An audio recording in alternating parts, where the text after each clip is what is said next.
Wilco Jail. And I still have the information you gave me. I didn't call them yet, but,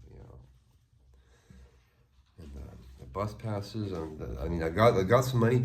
I've got to get $82 refunded from a storage unit that overcharged me, and I've done all that, but I've got to call my bank about it because their office hours are after 8 o'clock today. So I'm going to take care of that $82 after all this is done. And I've already done it. They're yeah, it's ridiculous, but yeah. You said it was in Georgetown, right? Yes, Williamson County, Georgetown is, Georgetown County Jail, yeah. And I have the information, the phone number you have, and yeah. Yes, I do. Yeah, I wrote a great poem about it. I took a picture of the information you gave me, and I wrote this great poem about clerics going to visit. They have to approve the clergyman that goes to visit the jail for the prisoners that request a cleric. Mm-hmm. And I was there once when one cleric was talking in the lobby to somebody else who was crying, and I don't know what this guy was in there for, but he was saying, when I was a kid, we didn't do bad stuff like this. I was, oh, you didn't go to college in the 60s? No, I didn't know what he was in for. I didn't know I was crying. Yeah, all right, yeah.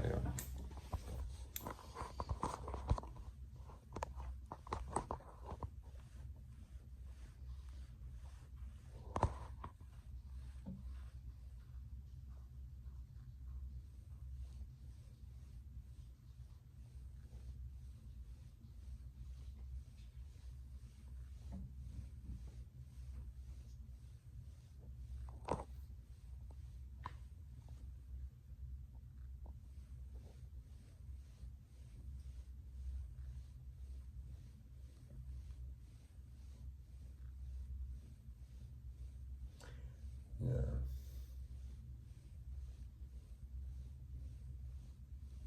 There's a statue of that jail. The first person, I think his name's Chapman, that died in the Afghan War. And it's odd because that was in 2004, and the Afghan War started with 9/11, as far as I know, which is strange. There weren't any casualties until 2004. It's very strange. That was after the Iraq War started. It just freaked me out that there was that statue right outside the jail. Mm-hmm. That's where I got picked up. And Chapman was the guy's name. Like a Japanese person, I don't know. That was his name, yeah, Chapman. David, something. John, I don't know. But there's a bunch of other plaques with other people's names that veterans in the wars.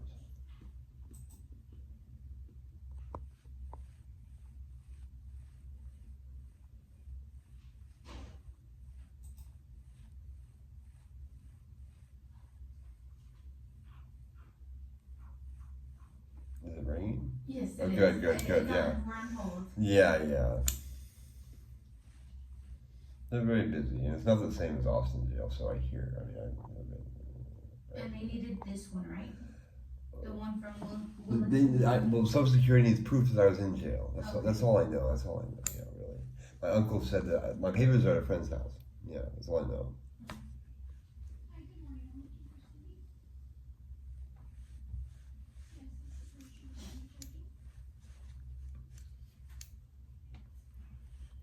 I think I know the prisoner number. No, they can look me up. Yeah, I forgot the number. And then I have your inmate number. Good, that's what they need. Yeah. Oh, I have it on the yes. Yeah, you have the number.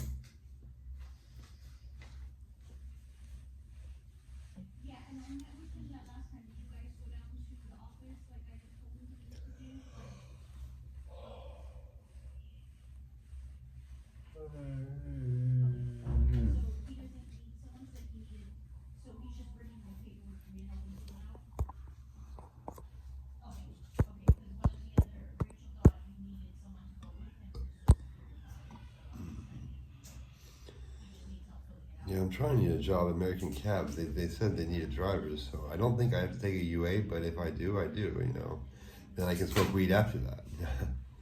And there's a place right by their place. They have a place on Staples near Coleman. And there's a Chinese place, an Asian place renting out apartments for $5.95 a month. Mm-hmm. So I'm considering moving there after Good Samaritan. This lady named Cynthia owns Tia's Knickknacks, and it's a wonderful store. It's not antique thrifts, it's beyond all that. She's wonderful. I go in there as often as I can. So that's a good little area for me to move to after Samaritan. Assuming they have an apartment for rent still, for $5.95 a month. By the American Cab Company, their new location. I worked for them for like a day 12 years ago, but I had a medical problem, so I had to leave. Yeah, don't ever put coffee beans in a French press for too long or you might get a caffeine allergy. I didn't know that. Who knows that? People that try to conserve too much coffee know that. I guess, you know. I never got that checked out, but it's some kind of weird freaking allergy. 15 minutes and you have the caffeine out. You just gotta drink bottled water. This is back when bottled water was a brand new thing. And yeah, it saved my life, sort of. You know, one sip of caffeine, 15 minutes, you can't lift your head up. It's fucked up. It's very fucked up. I don't know anything about that stuff. Allergies or something.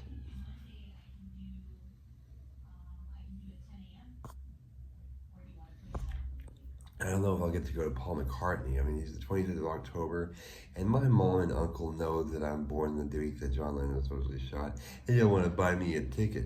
My uncle had he still has a driving business called Top Dog, Pot God Taxi. And when I said I drove a taxi and half the money goes to you and the other half goes to the company, that's when he started his company 12 years ago. And he don't want to buy my ticket to the Beatles because of some political bullshit. It's a lie. They better respect John Lennon. I told them, if they have anything bad to say to John Lennon, they can shut the fuck up. And I had bought this fake, with a picture with the autographs of all the Beatles on it. It's not the real autograph, but the actual autographs on it. I bought it from a Japanese man, Asian person. And I told him, well, where do you want to hang it up? And they didn't have an answer. So I said, well, I'm going to leave it right here. And they didn't hang it up. Yeah, so it's not spite.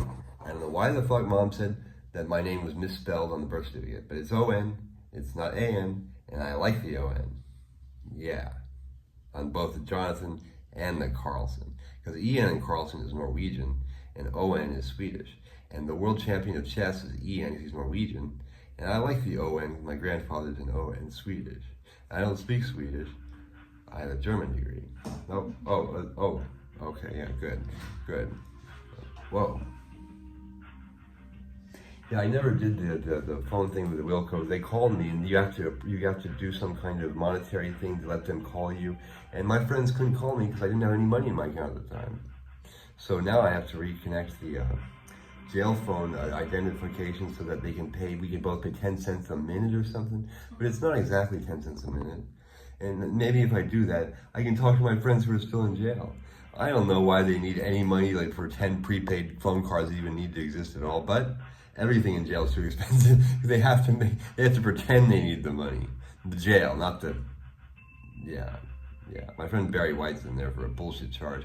He left his car door open too long, he obstructed traffic, so he searched his car. Yeah. Someone called 888 CIPS or something, Crime Stoppers, and they ambushed him. Yeah. And he's fighting that charge. He's got a kid who just graduated high school. Yeah, his name is Barry White. It's his actual name, Barry White. He's got a high voice. Yeah, it's a great song. On his birthday, I sang him, I think it was Nat King Cole, he did Dreaming of a White Christmas. Yeah. So I sang that to him on his birthday. I think it was June 14th or 18th. Yeah. So I got it. Oh, okay. It was June 14th because I got out on the 20th of June. Yeah. So I sang that to him on, I think it was the 4th. He's a Gemini. Yeah. Barry White. And we're going to smoke some herb when we get out of there. When he gets out of there. He's from Pflugerville or something out near there.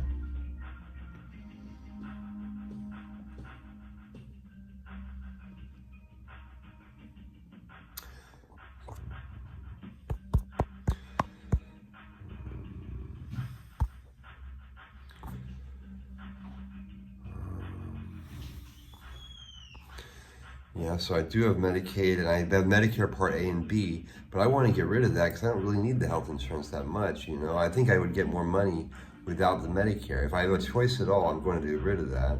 So that, and I am my representative as far as I know. As far as I know, because I know it's not my mom, and I sure as hell know it's not my proxy uncle. He's a great guy with a great tone of voice, but he's still trying to mess with me, and that's fine. He did some stupid, insulting letter line item thing on Facebook the other day. I don't want to talk about it, but I wrote this great poem, and that's what I have to say to my friends that bullshit me. I have to write these great poems because of their bullshit, and thank them for their bullshit because I unbullshitted their bullshit, and it's great that I can have. I want to thank them. I made this Brennan Stimpy. You probably never wrote all the Brennan Stimpy, but it's a great cartoon. Yeah, that was a good poem. I gotta thank the Nav for that one. And Julia Louis-Dreyfus is a great actress. In the style of Seinfeld, yeah. Quasi Uno Seinfeld. The Moonlight Sonata was called that by his publisher. But, I mean, of course, Beethoven approved the Moonshine title to the Moonlight Sonata. That was the first song I ever performed on piano my freshman year. And it was originally titled In the Style of Fantasy, Quasi Una Fantasia, after the woman Beethoven proposed to, but she was already engaged to someone else, so she had to turn him down.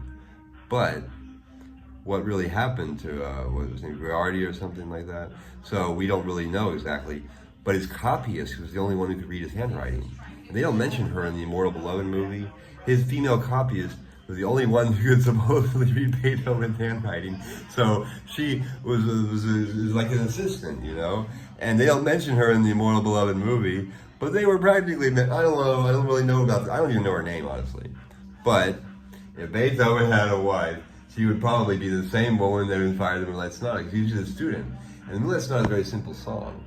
This was the first song I played. It was my first recital in freshman year of high school, 30 years ago. I played the Minuet in G by Bog also. Yeah, I played that one in the Moonlight Sonata. And yeah, the woman he proposed to got that simple Moonlight Sonata song. And I played it for this girl who was a concert pianist and 16 years old. She's world class. And she said I had a good memory. And I thought that was a very nice thing. She played the Looney Tunes theme the first time I met her, and I only met her a few times. And she also had a recording on those micro cassette tapes of the Mephisto Waltz by Liszt. And when they say deal with the devil, that's what they're talking about. The Mephisto Waltz is freaky, and I heard her play that when I heard her do the Looney Tunes thing, and she said I had a good memory for the Moonlight Sonata. And she's half Japanese, half American. I was friends with her brother, Chris Dykman, and he knew some of my friends I'd meet later who were into rock and roll music. My friend Andy Seagrave, the blues guitarist, he's in New York. He played with Selena's brother, Ray Pa's blind man that played with Terra Nova at Cats 21. See, blind people can see colors but not shapes, is what he said. He felt my gray wool coat and he said, well, that feels like concrete. I said, wait a second, you're a blind man. That feels like concrete. Oh, shit. He said, yeah, I can see colors but not shapes. And he said, well, how do you memorize all that piano music? I said, well, I just look at it enough times. But this is before I could sight read as well as I can now. And a lot of blind people, they hear it once and they just got it in their mind, you know, and they can just play it. But he would catch air when he played this rock music type stuff. I mean, he's blind, but he could read it seriously. I don't know. So as long as we're on hold, I got all the time. Yeah, and you can record your medical visits now, they say. Now they have these smartphones that can record stuff.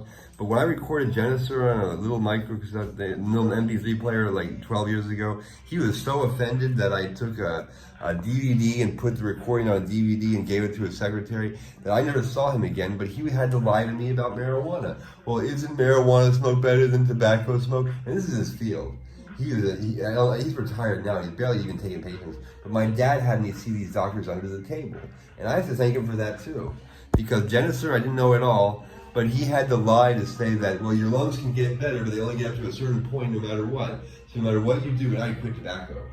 So he was telling me that marijuana was bad. And I'm the first person I smoked a bong with, asthmatic, Mason Hill. Asthmatic. A big, huge picture of Bob Marley in a closed porch. His parents mom was a lawyer or something, and the Hills, child psychologist Dr. Samuel Hill III is a professor at A&M. I met his Satish, his student at the Oceans Hospital, and I told him this story. So his son Joe Hill and his kids are named after songs and stuff. Joe Hill gave me one of my first bags and said, "Put it in your underwear." And we got out of the car and we smoked weed and we smoked cigarettes at the park on Ocean Drive. And the guy walks up to us with a DEA ID. This is one of the first bags of weed I bought. He said, "Y'all seen anyone smoking weed around here?" And he said, "No, sir, we were smoking cigarettes." And he said, "Okay, this is a DEA agent or something." And he just walks away. This is one of the first bags of weed I bought. Well, it sure didn't deter me from buying any more. I was a freshman in high school. And I told this story to Satish, his student, and he related to Dr. Hill, the father of the person that sold me the bag of weed. He's an Orthodox Jew. And he was my counselor. He said, the difference between anorexia and anorexic is a noun and an adjective. See, I didn't have anorexia. I was anorexic. So the first time I was diagnosed, Mom said I was suicidal because I was Gandhi. So that I weighed too little. But I was only 10 less pounds than high school, 110 to 100. And Dr. Nick said 80 pounds later in the court hearing, and that's just ridiculous for a 6'1.5" person. So, when I was first diagnosed as fake suicidal, I told Mom later, "Mom, y'all lied about my suicide." Well, she didn't have anything to say about that. But I'm glad this all happened. 30 years later, I'm glad she tried to murder me. She poisoned my Jägermeister, and I wouldn't have been in jail. That was right before jail. And I'd gone to see my priest, and she thought I was escaping or something. My mom is Palpatine. I gotta thank her for it. So my dad died because he's Vader. And I have a twin sister. She's British. I don't know what I'm talking about, but they do. Some of them do. And it fucks with me. My mom said, "I always wanted a girl. Do you know that?" I didn't know she wanted to murder me. At the time of my birth, there was a 49ers game or some shit on. Oh yeah, I had to cross the Golden Gate Bridge and cross all the way back because they said I went into labor, and then the fire department came and your dad helped deliver you. The quote in the newspaper article said, "It wasn't my field." That's the only thing it said Dad said. It didn't say she said a damn thing. And that freaks me out. See, I've been putting all this together. And yeah, I qualify for PTSD. No shit. I don't know what the schizophrenic word means, but I try to tell the truth. The whole truth, and nothing but the truth. So help my mom. What the fuck? No. I was in jail and my friend said this story. I want to write a book. He said, all this weird fucking psycho shit. And I said, "Dude, is the title of your book What the Fuck?" He said, "Oh yeah, that's the title of my book. What the fuck?" Oh my God. Yeah, Chad Michael Simmons, he's a wonderful cook. He told me to call him H. Yeah, I don't know if he's still in there. Yeah, I don't know if they would know the name. And my friend Sean Michael Worrell.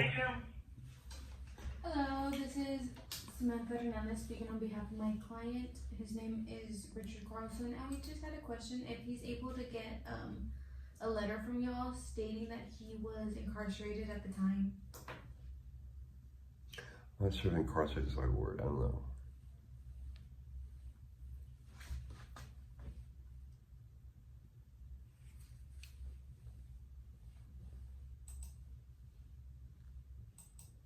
Sheriff's Office.